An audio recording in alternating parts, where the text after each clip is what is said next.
The greatest form of control is where you think you're free when you're being fundamentally manipulated and dictated to. One form of dictatorship is being in a prison cell and you can see the bars and touch it. The other one is sitting in a prison cell but you can't see the bar, you think you're free. What the human race is suffering from is mass hypnosis.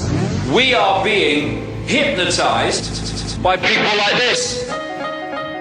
Newsreaders, politicians, teachers, lecturers. We are in a country and in a world that is being run by unbelievably sick people. The chasm between what we're told is going on and what is really going on is absolutely enormous.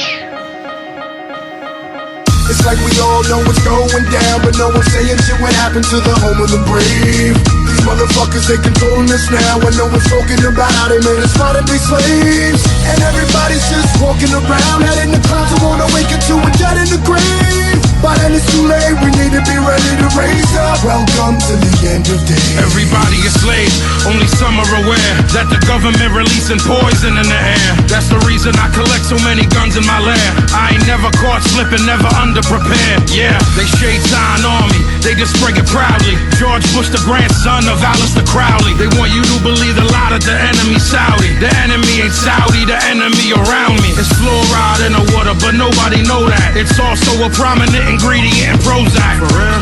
How could any government bestow that upon people who believe in political throwback? That's not all that I'm here to present you. I know about the Black Pope and Solomon's Temple. Yeah, about the Vatican assassins and how they will get you, and how they clone Barack Hussein Obama in a test tube. It's like we all know what's going down, but no one's saying shit. What happened to the home of the brave? These motherfuckers, they controlling us now, and no one's talking about how they made us fight and be slaves. And everybody's just walking around, head in the clouds, who wanna wake up to a dead in the grave. By then it's too late, we need to be ready to raise up. Welcome to the end. Whoever built the pyramids had knowledge of electrical power, and you know that that's the information that they suppress and devour. Who you think the motherfuckers that crashed in the tower? Who you think that made it turn into ash in an hour? The same ones that invaded your own, the ones that never told you about the skeletons on the moon. Yeah, the ones that poison all the food you consume, the ones that never told you about the Mount Vesuvius tombs. The bird flu is a lie, the swine flu is a lie. Why would that even come as a surprise? Yeah, the polio vaccine made you die. It caused cancer and it cost a lot of people their lives. Do y'all know about Bohemian Grove? How the world leaders sacrificing children in robes? Lucifer is God in the public school system. I suggest you open up your ears and you listen. It's like we all know what's going down, but no one's saying shit. What happened to the home of the brave? These motherfuckers, they controlling us now, and no one's talking about how they made us fight and be slaves. And everybody's just walking around, head in the clouds, who wanna wake up to a dead in the grave. By then it's too late, we need to be ready to raise up. Welcome to the end of days. The greatest hypnotist on planet Earth is a oblong box in the corner of the room. It is constantly telling us what to believe is real. If you can persuade them that what they see with their eyes is what there is to see, you got them. Because they'll laugh in the face of an explanation that portrays the bigger picture of what's happening. And they have.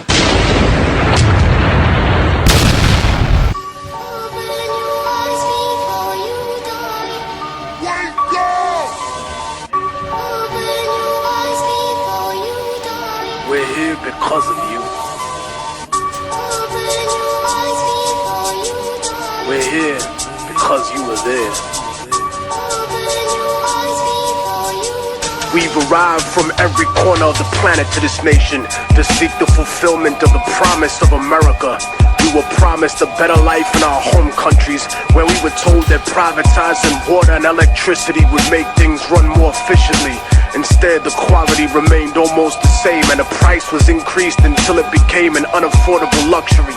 Some corporations are more efficient in government, but their motivation is not the health or well-being of the people. It's only about profit. Everything else, their image, their human resources, their public relations only exist to protect the reality behind it. Once upon a time, we were told that nationalization would prevent growth by limiting competition, that our countries were nothing without the companies that invested in us. And so they privatized everything. Everything in our country was owned by people people that had no connection to our culture, by those who never had our interest at heart. They didn't care about our survival or well-being. They just wanted to turn a profit by raping the land, by exploiting our people, our industry, and our resources. They took everything we built and made it theirs. First by creating racism to justify slavery, building the capital for capitalism, and then when they gave us what they called liberty, everything we had was still owned by them. Our governments told us that socialism was the real enemy and that we would have freedom, but the foreign powers and corporations were the ones with the real freedom. The freedom to take all the wealth generated by our work and our land and give us only a small percentage of the scraps from the table. Their lust for power and their greed drove them to betray not only us, but themselves and the word of their own God. And while some used missionaries and donations to offset this abuse, other countries and companies were blatant with their crimes, using war, disease, and sanctions that killed millions. They supported corrupt governments that were almost like the old slave masters in their repression of the people, because their loyalty was to those who enabled them, installed them, and kept them in power. They became the bastard children of American industry, kleptocracies, governments of thievery. They protected the corporations and went to war against their own people to preserve those profits. The puppet rulers were given billions of US tax dollars to fund civil wars, right-wing death squads, execute political dissidents, sympathetic clergy, and even overthrow democratically elected governments. And so the age of revolution began again. They painted it as godless terrorists versus the free world and the free market. But the free market has never been free, because the market does not regulate itself. It is manipulated like a puppet, and it survives because of its image. Destroy the image and the enemy will die. Such is the same in the rap industry, for the major label superpowers treat the underground like the third world. When they need new assets, new artists to prostitute or sign and put on the shelf to use their songs. When they needed new concepts, music, and publishing to steal from producers, they came to the underground, to the third world. They took our culture, our property, and our industry, and our resources, even using our own people to help them exploit us. But behind the mask of efficiency they claim that we need to succeed, they're no better than us. Their economic advertisement was always a lie. A few got rich, but most were given an illusion of wealth, almost as if it was designed for failure. Opportunity comes at the price of the soul in the music. So remember what they are underneath the fancy architecture. Glitter and rented jewelry, the cars, the IMF loans, the seeds with suicide genes, 20-year contracts and oil blood money. Build your defenses, my independent brothers and sisters. They'll stop at nothing to get what they want. They paint the third world underground as savage and backward, but the superpowers are no less corrupt. They've just learned to disguise it better, cause they fix elections too. They embezzle tax money, they go to war for resources, they fund terrorism for their own benefit. And when there's enough at stake, history's taught us that they'll even assassinate their own presidents.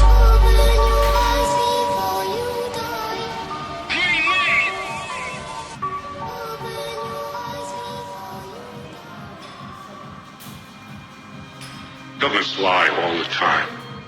Well, not just the American government. It's just in the nature of governments.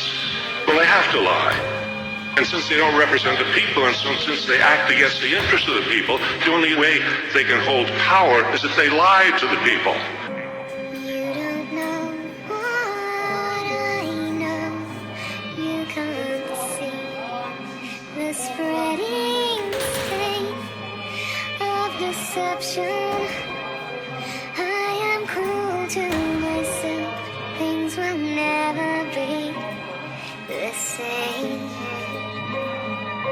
If they told people the truth, they wouldn't last very long. I will hold my silence like a weapon in my hand. If I used it, I would murder myself.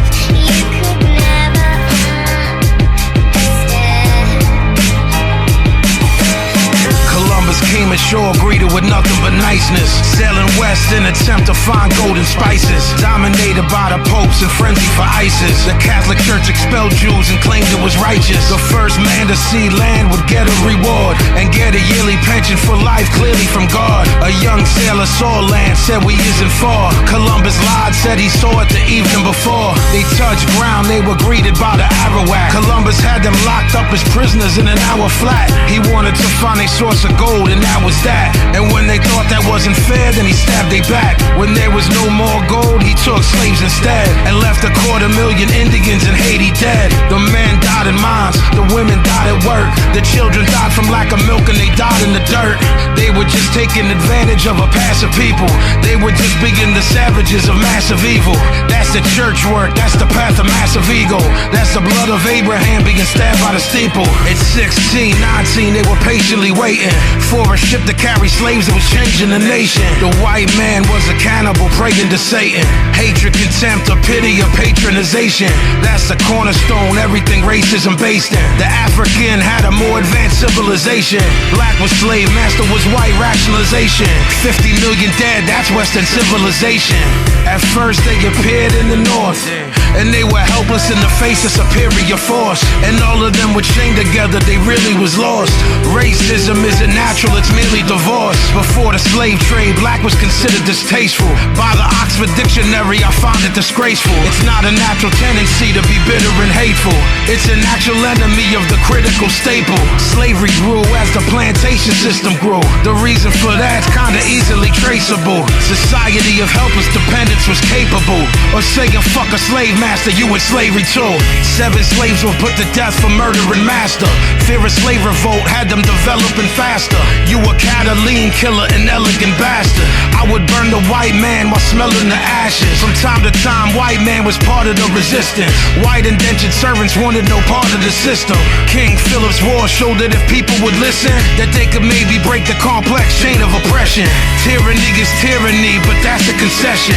But the women, they was treated like that of possessions. Black women had it work cause they was abused. That's the white justification of Aryan blues. The next move was to dominate the Mexicans. James Polk dominated them like they was next to kin. He sent Colonel Cross to lie to them and let them in. 11 days later his skull was crushed, so message sent. We take nothing by conquest, that was the mantra. The military wasn't human, they were just monsters. Henry David Thoreau refused to pay his taxes, denounced the Mexican War and got locked in shackles. The 20th century opened, anger re-emerged. Reality of ordinary life was being heard.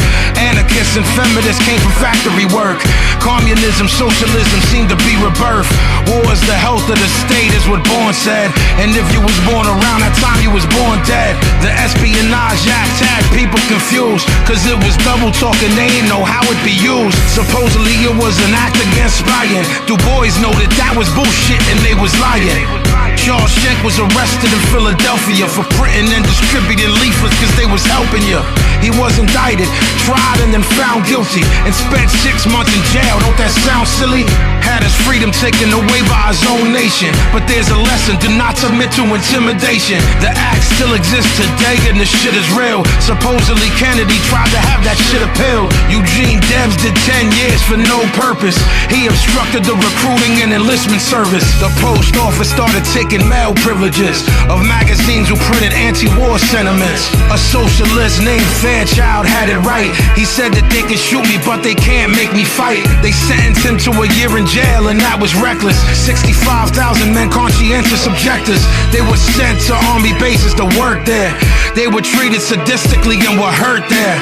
They were strangled with a hemp rope till they collapsed, and officers punched their stomach and their lower back. A garden hose was placed on their face with a nozzle about 6 inches from them so they couldn't swallow. The war ended in 1918. The government was just trying to wipe the slate clean. Hemingway wrote Farewell to Arms. Dalton Trumbo wrote Johnny Got His Gun. The war was over but they didn't learn their lesson. Twin tactics of control, reform and repression. The patriotic fervor of war had been invoked. That's why the country that you live in is a fucking joke. You cannot be neutral on a moving train. This is a story about the lies that your teacher told you. This is real, actual, factual. No lies in the whole record. If you don't believe me, look it up. I'm trying to share the shit that I learned with y'all. Do the knowledge. Your government does not care about you. The people in power do not care about you. Understand that. Power to the people.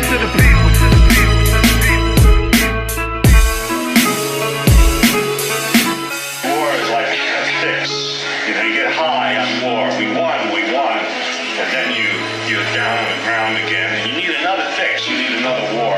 Why do you think we've had war after war after war after war? Every war they say, this is the end. This is the last war. In World War I, they said, this is a war to end all wars. And then not long after that was World War II.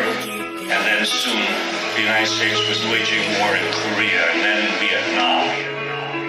If you study history, what you learn is that wars are always accompanied by lies. Wars are always accompanied by deception.